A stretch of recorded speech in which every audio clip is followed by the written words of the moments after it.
ফিরে এলাম বিরতির পর। শুরু হয়ে গেল আনডকিং প্রক্রিয়া। মহাকাশের আন্তর্জাতিক স্পেস স্টেশন থেকে পৃথিবীর দিকে যাত্রা শুরু করলেন ভারতীয় মহাকাশচারী শুভাংশু শুক্লা এবং তার সঙ্গীরা। নির্ধারিত সময়ের একটু পর বিকেল 4:45 মহাকাশ কেন্দ্র থেকে বিচ্ছিন্ন হয় শুভাংশুদের মহাকাশযান। গত 25শে জুন স্পেসএক্সের ড্রাগন মহাকাশযানে চড়ে ISS এর উদ্দেশ্যে পাড়ি দিয়েছিলেন শুভাংশুরা।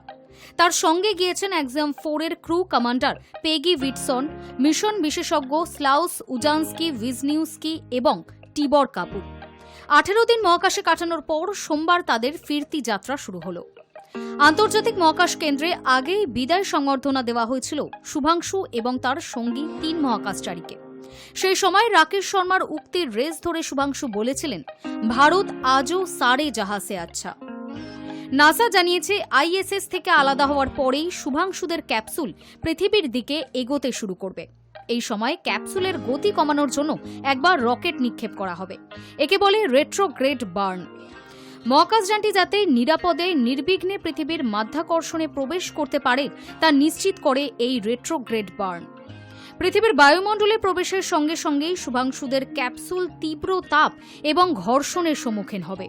এই সময় ক্যাপসুলের গতি থাকবে ঘন্টায় 28,000 কিলোমিটার, ধীরে ধীরে যা কমে আসবে 24 কিলোমিটার প্রতি ঘন্টায়। পৃথিবীর বায়ুমণ্ডলে প্রবেশের পর 2টি প্যারাশুট খুলবে শুভাংশুদের ক্যাপসুল থেকে। প্রথমটি ছোট, তার ফলে গতি সামান্য কমবে। তারপর নির্দিষ্ট দূরত্বে পৌঁছানোর পরে খুলে যাবে মূল প্যারাশুটটি।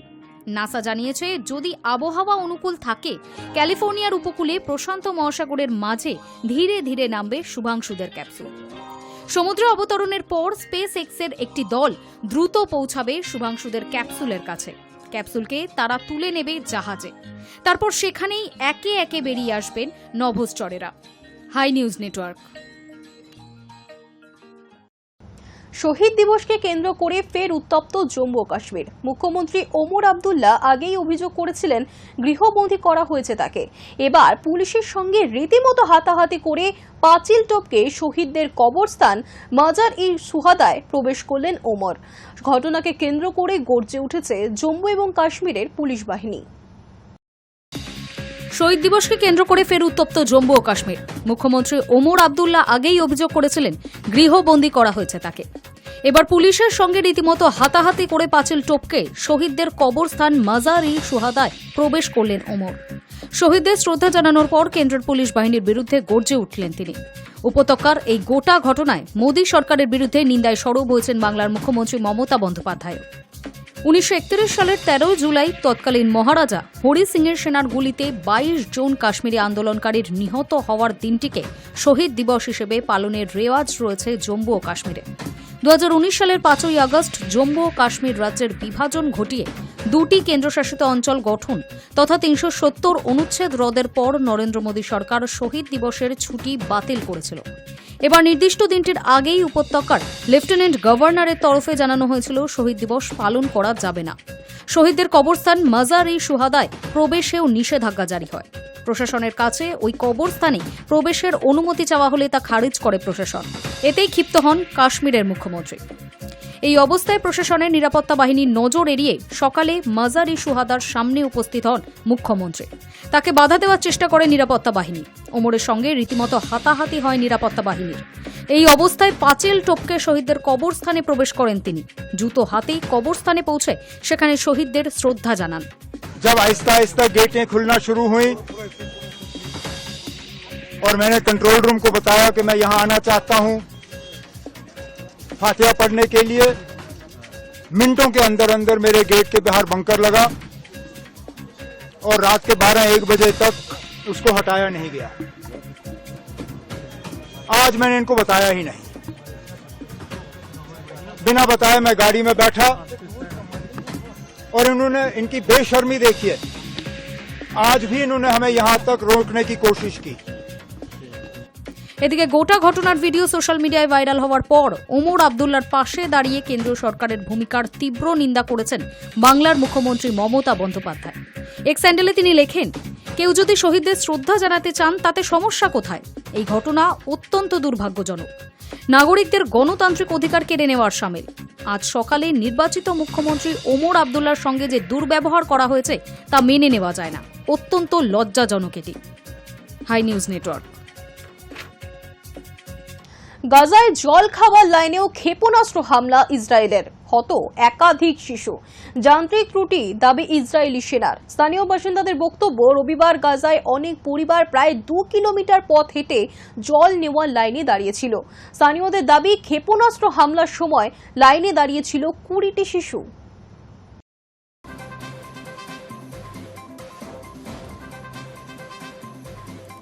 গাজায় জল খাওয়ার লাইনেও ক্ষেপণাস্ত্র হামলা চালালো ইসরায়েল। গাজা ভূখণ্ডের এক জায়গায় পানীয় জল নেওয়ার জন্য লাইনে দাঁড়িয়েছিল বেশ কয়েকজন। সেখানেই ক্ষেপণাস্ত্র হামলা চালালো ইসরায়েলের প্রতিরক্ষা বাহিনী IDF। এই ক্ষেপণাস্ত্রে মৃত্যু হয়েছে 8 জনের, নিহতদের মধ্যে অনেকেই শিশু। এই ঘটনার পরেই ইসরায়েল সেনার ভূমিকা নিয়ে প্রশ্ন উঠছে। বিতর্কের মুখে IDF এর ব্যাখ্যা, যান্ত্রিক ত্রুটির কারণেই এই ঘটনাটি ঘটেছে। একটি বিবৃতিতে তারা বলেছে, যান্ত্রিক ত্রুটির কারণে নির্ধারিত লক্ষ্যবস্তুর বেশ কিছুটা দূরে গিয়ে পড়েছে ক্ষেপণাস্ত্রটি। ক্ষেপণাস্ত্রের নিশানায় আসলে প্যালেস্তাইনি সশস্ত্র গোষ্ঠীর কয়েকজন সদস্য ছিলেন বলে দাবি ইসরায়েল সেনার। একই সঙ্গে তাদের আশ্বাস, গাজায় নিরস্ত্র মানুষের ওপরে যাতে কোনো আঘাত না আসে তার জন্য সব রকম চেষ্টা করবে তারা। স্থানীয়দের বক্তব্য, গাজায় অনেক পরিবার প্রায় 2 কিলোমিটার পথ হেঁটে জল নেওয়ার লাইনে দাঁড়িয়েছিল। স্থানীয়দের দাবি, ক্ষেপণাস্ত্র হামলার সময় লাইনে দাঁড়িয়েছিল 20টি শিশু, ছিলেন 14 জন প্রাপ্তবয়স্ক মানুষ। হামলায় প্রাণ না হারালেও অনেকেই গুরুতরভাবে জখম হন। বেশ কয়েকদিন ধরে গাজায় জল সংকট চলছে। জ্বালানির অভাবে পাম্পের সাহায্যে জল উত্তোলনের কাজও ব্যাহত হচ্ছে। এর আগে রাষ্ট্রপুঞ্জের পাঠানো ট্রাক থেকে খাবার সংগ্রহের জন্য লাইনে দাঁড়ানো সাধারণ মানুষকে হত্যা করার অভিযোগ উঠেছিল ইসরায়েল সেনার বিরুদ্ধে। এবার জল খেতে গিয়ে প্রাণ হারালেন গাজার 8 বাসিন্দা। আমেরিকার মধ্যস্থতায় যুদ্ধবিরতি নিয়ে আলোচনা চলছে ইসরায়েল এবং গাজার সশস্ত্র সংগঠন হামাসের মধ্যে। সংঘর্ষ বিরতি নিয়ে আলোচনার মধ্যে গাজায় হামলা অব্যাহত রেখেছে তেল আভিভ। বৃহস্পতিবার ওই ভূখণ্ডে ইসরায়েল সেনার হামলায় 74 জন প্যালেস্তাইনি নিহত হয়েছে। Hi news network.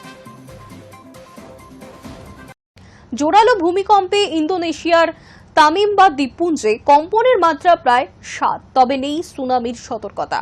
সোমবার সকাল 11:20 নাগাদ ভূমিকম্পটি হয়েছে। কম্পনের উৎসস্থল ছিল ভূপৃষ্ঠ থেকে 10 কিলোমিটার গভীরে। ভূমিকম্পের পরে প্রাথমিকভাবে কোনো ক্ষয়ক্ষতির খবর মেলেনি। জোরালো ভূমিকম্পে কেঁপে উঠল ইন্দোনেশিয়ার তানিম্বা দ্বীপপুঞ্জ। সোমবার সকালে দ্বীপপুঞ্জের বিস্তীর্ণ অঞ্চল জুড়ে কম্পন অনুভূত হয়েছে। ভারতের জাতীয় কম্পনভূত পরিমাপ কেন্দ্র ন্যাশনাল সেন্টার ফর সিসমোলজি জানিয়েছে, কম্পনের মাত্রা ছিল 6.5। তবে জার্মানির ভূমিকম্পের জরিপ সংস্থার দাবি, কম্পনের মাত্রা ছিল আরও বেশি। তাদের হিসাব, রিক্টার স্কেলে 6.8 মাত্রার কম্পন অনুভূত হয়েছে তানিম্বার দ্বীপপুঞ্জে। তবে সমুদ্রের মাঝে ওই কম্পন, সুনামির কোনো সতর্কতা এখনো জারি করা হয়নি। সোমবার সকাল 11:20 নাগাদ ভূমিকম্পটি হয়েছে। কম্পনের উৎসস্থল ছিল ভূপৃষ্ঠ থেকে 10 কিলোমিটার গভীরে। ভূমিকম্পের পরে প্রাথমিকভাবে কোনো ক্ষয়ক্ষতির খবর মেলেনি। আমেরিকার ভূমিকম্প পরিমাপ সংস্থা ইউনাইটেড স্টেটস জিওলজিক্যাল সার্ভে জানিয়েছে, ইন্দোনেশিয়ার কেই দ্বীপপুঞ্জের টুয়াল শহর থেকে 179 কিলোমিটার পশ্চিম এবং দক্ষিণ পশ্চিমে ভূমিকম্পটি হয়েছে। তারা পরিস্থিতির উপর নজর রাখছে। প্রায় 2.5 বছর আগে 2023 সালের জানুয়ারিতে ইন্দোনেশিয়ার তানিম্বার দ্বীপপুঞ্জে 7.6 মাত্রার জোরালো ভূমিকম্প হয়েছিল। ওই ঘটনার পর ক্ষণেই সুনামির সতর্কতা জারি করা হয়েছিল। পরবর্তী কয়েক ঘন্টা ধরে সেই সতর্কতা জারি করা ছিল, যার জেরে স্থানীয় বাসিন্দাদের মধ্যে আতঙ্ক ছড়িয়ে পড়েছিল। ওই ভূমিকম্পের সময় কোনো প্রাণহানির খবর না মিললেও অন্তত 15টি বাড়ি এবং 2টি স্কুল ভবন ক্ষতিগ্রস্ত হয়েছিল। এই দ্বীপপুঞ্জটি ইন্দোনেশিয়ার মালুকু প্রদেশের অন্তর্গত। এর মধ্যে ছোট বড় মিলিয়ে প্রায় 30টি দ্বীপও রয়েছে। Hi news network. কানাডার রাস্তায় আবর্জনা ফেলার একটি ভিডিও নিয়ে তীব্র বিতর্ক। মুহূর্তেই ভিডিওটি ছড়িয়ে পড়েছে সোশ্যাল মিডিয়ায়। অনেকেই দাবি করেছেন ওই দম্পতি ভারতীয় বংশোদ্ভূত। আর তারপরেই শুরু হয়েছে তীব্র সমালোচনা। এমনকি একাংশের কটাক্ষে প্রকাশ পেয়েছে জাতি বিদ্বেষমূলক মনোভাবও।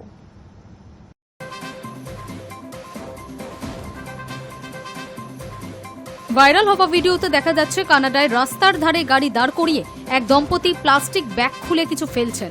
ব্যাগের ভিতরে কি ছিল তা স্পষ্ট না হলেও অনেকেই ধরে নিচ্ছেন সেটা আবর্জনা। ভিডিওটি এক্সে পোস্ট করেন ব্রুস ব্যারেট নামের এক ব্যক্তি।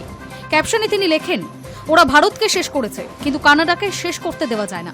এই মন্তব্যের পরই শুরু হয় সমালোচনার ঝড়। ভিডিওটিতে অনেকেই মন্তব্য করেন ওই দম্পতি ভারতীয় বংশোদ্ভূত হতে পারেন, যদিও এখনো পর্যন্ত তাদের পরিচয় নিশ্চিতভাবে জানা যায়নি। আর সেখান থেকেই তৈরি হয় জাতীয়তা ভিত্তিক বিদ্বেষ। কেউ লিখেছেন এই কারণেই প্রবাসীদের দায়ী করা হয়। অন্য একজন বলেন এরাই গোটা ভারতীয় কমিউনিটির মুখ পুড়িয়ে দিচ্ছে। তবে কেউ কেউ বিষয়টিকে একটু অন্যভাবে দেখছেন। তাদের বক্তব্য, হয়তো তারা রাস্তায় থাকা প্রাণীদের জন্য খাবার নিয়ে এসেছিলেন, কারণ প্লাস্টিক ব্যাগ তো সঙ্গে করেই নিয়ে গিয়েছেন। যদিও এমন মন্তব্য সংখ্যায় কম।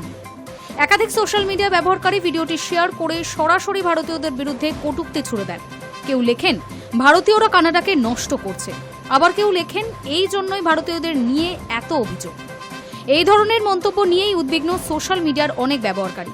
তারা বলছেন একটি ঘটনার জন্য গোটা জাতিকে দায়ী করা একেবারেই ঠিক নয়, বরং অপরাধ করলে ব্যক্তিকে দায়ী করতে হবে, জাতিকে নয়। Hi news network.